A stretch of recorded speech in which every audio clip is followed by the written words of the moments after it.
తాండవకి డబ్బులు ఇస్తూ సునందికి అడ్డంగా దొరికిపోయిన జీవన.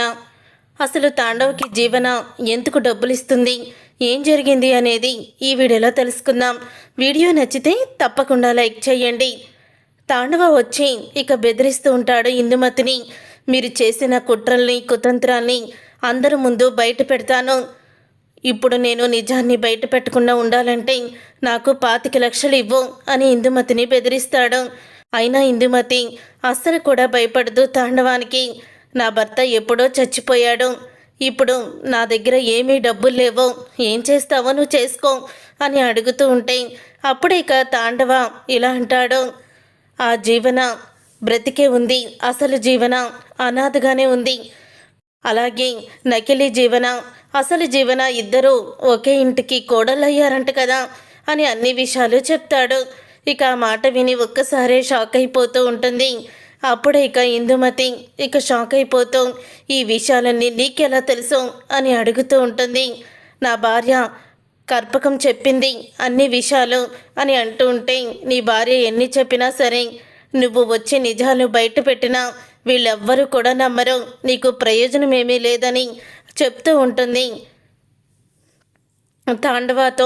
ఇక చెప్పిన తర్వాత అప్పుడే సరే అయితే నేను చెయ్యాలనుకుంది నేను చేస్తాను అని అక్కడి నుంచి వెళ్ళిపోతాడు. ఇన్ని సంవత్సరాల తర్వాత వీడు తిరిగి వచ్చాడు. అసలు వీడిని చూస్తుంటే నిజాన్ని బయట పెట్టేసేలాగే ఉన్నాడు. ఇప్పుడు వీడికి 25 లక్షలు నేను ఎక్కడి నుంచి తీసుకొచ్చివను, ఇప్పుడు 25 లక్షలు అంటాడు. తర్వాత ఇంకా ఎక్కువే అడుగుతాడు.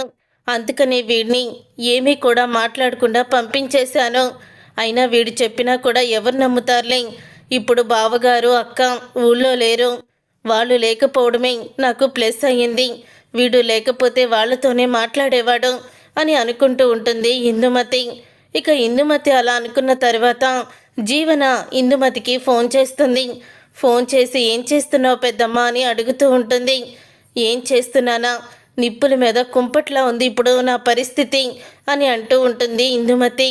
అదేంటి పెద్దమ్మ అంత మాట అన్నావు, ఏం జరిగింది, ఎందుకు అలా నువ్వు టెన్షన్ పడుతున్నావు కంగారు పడుతున్నావు అని అడుగుతూ ఉంటే, మరి టెన్షన్ పడకుండా కంగారు పడకుండా ఎలా ఉంటానే, ఇప్పుడు మన జీవితాలు తిరగబడే స్థితికి వచ్చేసాయి అని అంటుంది ఇందుమతి. ఏంటి మన జీవితాలు తిరగబడే స్థితికి వచ్చేసాయా, ఏం జరిగింది పెద్దమ్మ, ఎందుకు అలా మాట్లాడుతున్నావు అని అనగానే, ఏం లేదే, నేను నా భర్త ఈ ఆస్తి కోసం చేసిన కుట్రలు కుతంత్రాలు అన్నీ కూడా బయట పెడతానని ఆ తాండవ వచ్చి నన్ను బెదిరిస్తున్నాడు అని చెప్పడంతో, తాండవానా వాడెవడు అని అడుగుతుంది జీవన. ఇప్పుడు నేను చేసినవన్నీ కూడా తెలిసినోడే, ఎవరో కాదో వాడు. అప్పుడు జీవనని, అసలు జీవనని కిడ్నాప్ చేసిన ఆ కర్పకం మొగుడు. మీ తాతయ్య పిల్లల కిడ్నాప్ విషయంలో వీడికి 17 సంవత్సరాలు జైలు శిక్ష వేశాడు. ఇప్పటి వరకు జైల్లో ఉన్నాడు, ఇప్పుడే జైలు నుంచి బయటికి వచ్చాడు అని అంటూ ఉంటుంది ఇందుమతి. మన విషయాలన్నీ కూడా వీడికి తెలుసు. అంతేకాదు వీడికి నువ్వు ఆనంది ఇద్దరూ కూడా ఒకే ఇంటికి కోడళ్ళు అయ్యారని, అసలు జీవన డూప్లికేట్ జీవన ఇద్దరికి ఒకే ఇంటికి కోడళ్ళు అయ్యారని వాడికి తెలిసిపోయింది. కానీ మీరే అన్న విషయం మాత్రం వాడికి తెలీదు అని ఇందుమతి అయితే చెప్తుంది.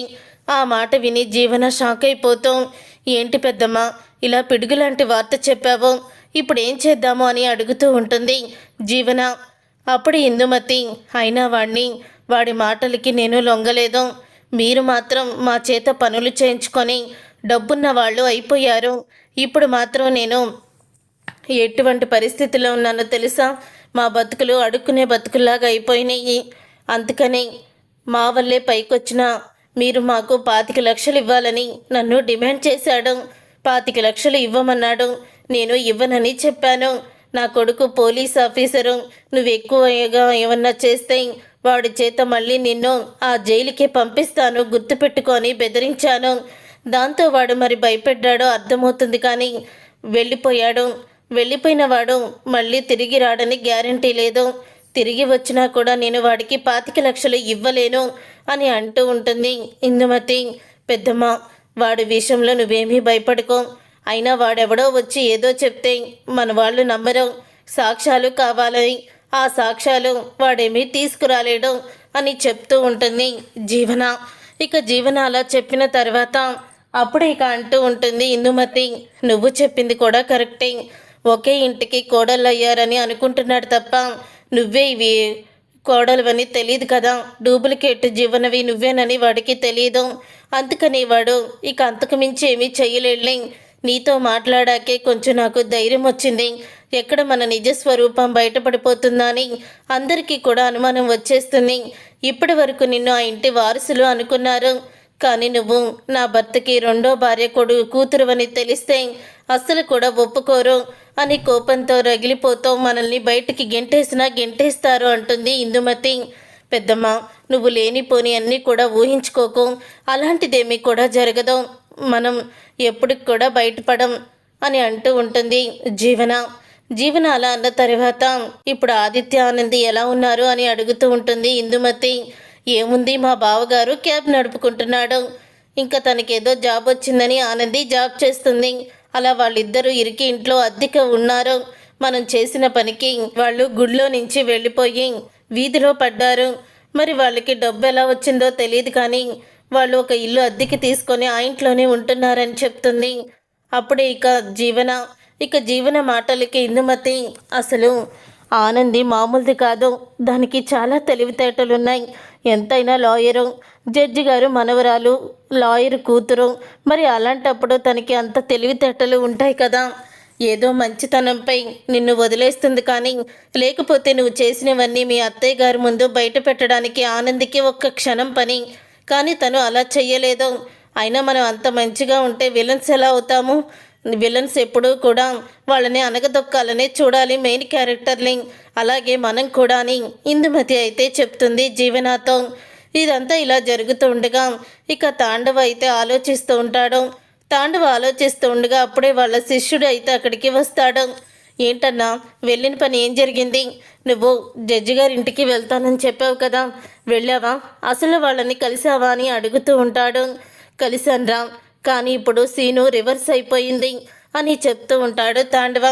రివర్స్ అయిపోవడం ఏంటి, ఏం జరిగింది అని అడుగుతూ ఉంటే ఇక తాండవ జరిగిందంతా కూడా చెప్తాడు. ఆ నకిలీ జీవన ఎక్కడుందో తెలుసుకుంటే ఖచ్చితంగా ఆ జీవన ద్వారా నేను డబ్బు సంపాదించుకోవచ్చు. ఈ ఇందుమతి నాకేమీ భయపడడం లేదు.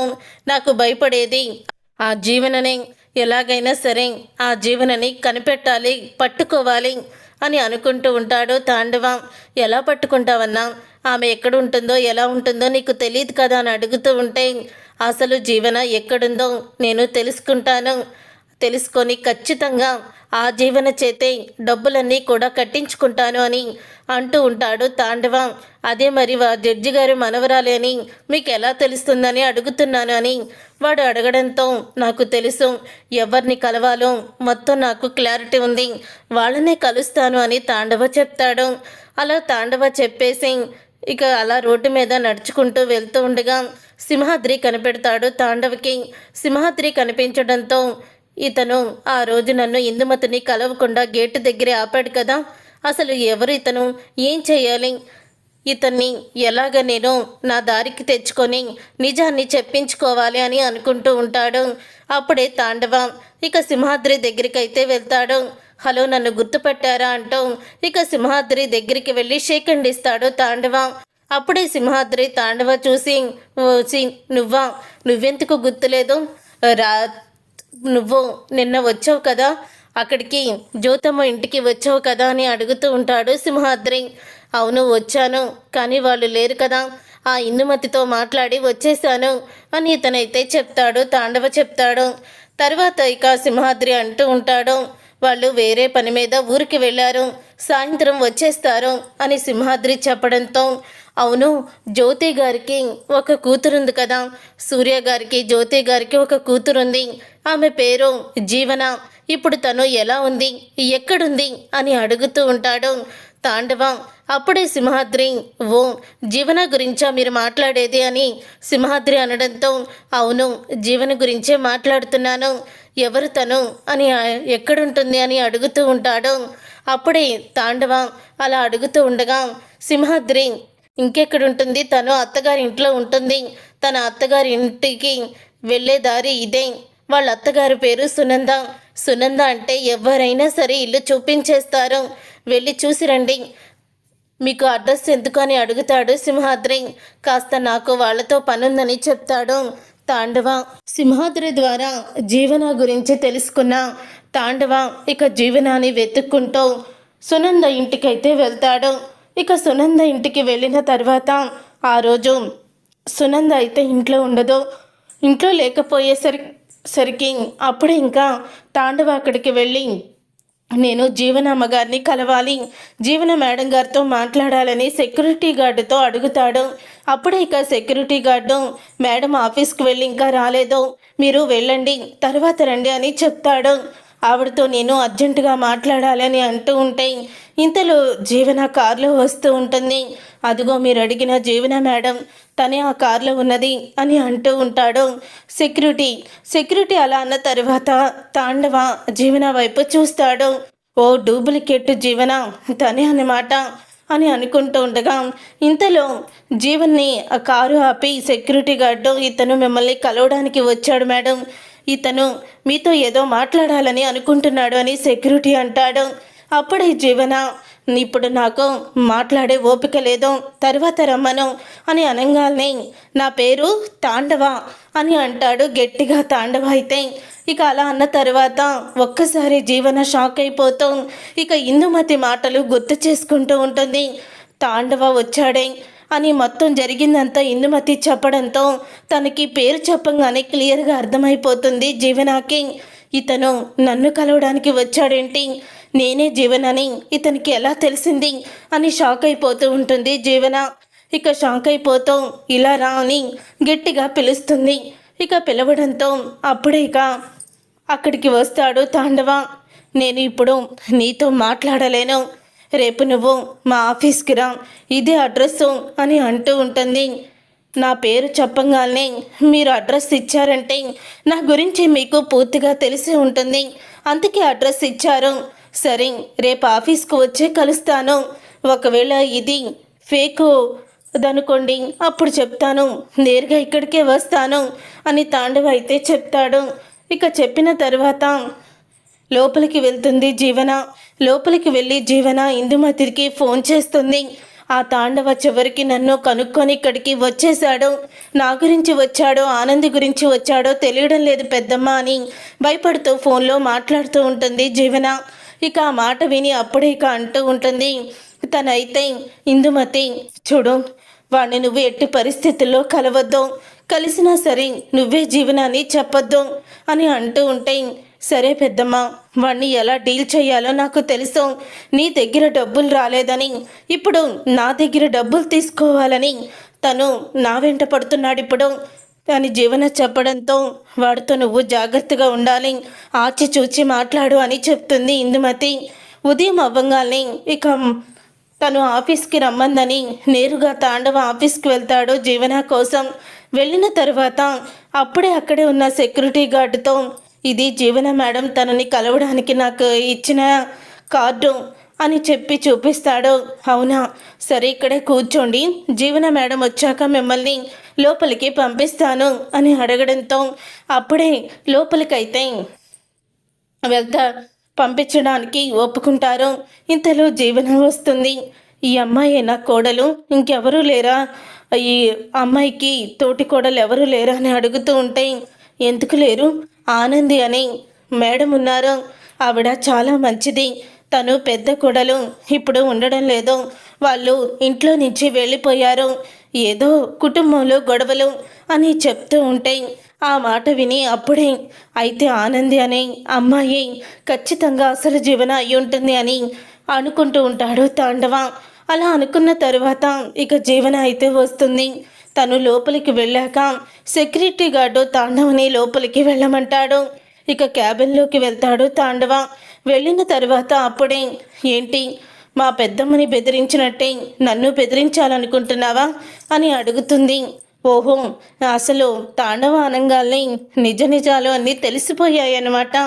మరి ఇంకెందుకు ఆలస్యం, నాకు ఇచ్చేది ఇచ్చేస్తే నేను వెళ్ళిపోతాను అని తాండవ అనడంతో అప్పుడే ఆ మాట విని, ఏంట్రా నీకిచ్చేది?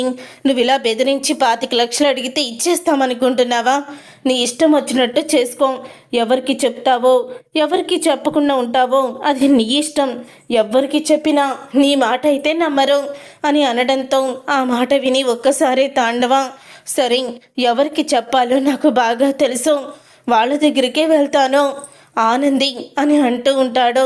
ఇక ఆనంది పేరు చెప్పగానే అసలైన జీవన ఆనందియేనని అందరి ముందు కూడా నిజాన్ని బయట పెడతాను, సోషల్ మీడియాలో మొత్తం కూడా ప్రచారం చేస్తాను, ఎవరేం చేస్తారో నేను చూస్తాను. అందరూ నమ్మకపోవచ్చు, 100లో ఒక్కరు నమ్మినా సరే ఆ ఒక్కరు నిరూపించగలనే శక్తి ఉంటుంది. ఆ ఒక్కరు సాక్ష్యాలతో సహా నువ్వు అసలు జీవనవి కాదని నిరూపిస్తే మిగతా 99 మందో ఒప్పుకోవాల్సిందే కదా అని అంటూ ఉంటాడు తాండవ. ఆ మాట విని ఒక్కసారే షాక్ అయిపోతూ ఉంటుంది. అప్పుడే ఇక జీవన ఇలా అంటూ ఉంటుంది తాండవతో, అసలు నీకేం కావాలి? డబ్బే కదా, నేను ఇస్తాను అని అనగానే, అది ఇప్పటికి దారికొచ్చావు అని అంటూ ఉంటాడు తాండవ. చూడు, ఇక్కడ కాదు నేను డబ్బులు ఇచ్చేది, వేరే చోట ఇస్తాను, సాయంత్రం పలానా చోటుకి రాని చెప్తుంది జీవన. సరే అలాగే వస్తాను అని తాండవ దీంట్లో ఏదైనా కుట్రలు కుతంత్రాలు మోసాలు ఏమన్నా ఉన్నాయనుకో అప్పుడు చెప్తాను అని అనగానే, అలాంటివి ఏమీ కూడా లేవు, ఉంటే చెప్తాను కదా అని అంటూ ఉంటుంది జీవన. తర్వాత ఇక జీవన ఆఫీస్లో ఉన్న క్యాష్ తీసుకొని బయటికైతే వెళ్తుంది. ఇదంతా కూడా సునంద అయితే చూసేస్తుంది. ఇదేంటి ఈ జీవన ఆఫీస్లో డబ్బంతా కూడా తీసుకొని ఎక్కడికి వెళ్తుందని సునంద అయితే ఇక జీవన వెనకాలే వెళ్తూ ఉంటుంది. ఏంటి అంత డబ్బు ఇప్పుడు జీవన ఎవరికి ఇవ్వబోతుంది అని అనుకుంటూ ఉండగా ఇంతలో తాండవ అయితే ఉంటాడు రోడ్డు మీద తాండవ ఉన్న తర్వాత ఇక తాండవానికైతే డబ్బులు ఇస్తుంది. తాండవానికి డబ్బులు ఇచ్చి, జీవన ఇదిగో ఇక్కడితో నీకు నాకు ఎటువంటి సంబంధం లేదు అని అంటూ ఉంటుంది. ఏమో ఆ ఇంట్లోనే ఉంటుంది, నేను ఇక్కడికి తీసుకురాలా, ఈ డబ్బు తీసుకొని ఇంకా కంటికి కనిపించకుండా వెళ్ళు, ఒకవేళ మళ్ళీ డబ్బులు అవసరమయ్యి ఇలాగే బ్లాక్మెయిల్ చేస్తే మాత్రం ఊరుకునే ప్రసక్తే లేదు అని అంటూ ఉంటుంది. అప్పుడే ఇక జీవన, నేనెందుకు చేస్తాను ఇంకా, కానీ ఒక్క మాటకు మాత్రం గుర్తుపెట్టుకో, అసలైన జీవన ఖచ్చితంగా త్వరలోనే నిజం బయటపడుతుంది. అది నా ద్వారా కాకపోవచ్చు, ఎవరి ద్వారానా అయ్యుండొచ్చు అని అనేసరికి అప్పుడే సునంద షాక్ అయిపోతూ ఉంటుంది. నువ్వు అసలు జ్యోతి సూర్యబాబుల కూతురువే కాదు, జడ్జి గారి మనవరాలువే కాదు, ఈ విషయం బయటికి ఎప్పటికైనా తెలుస్తుంది, గుర్తుపెట్టుకో. ఈ నిజాన్ని దాచిపెట్టడానికి నువ్వు నాకు డబ్బులు ఇచ్చావు, సరే ఈ డబ్బులతో నేను వెళ్ళిపోతాను, తర్వాత వస్తాను అని అనేసరికి అప్పుడే ఇక మాట విని సునంద షాక్ అయిపోతూ ఉంటుంది.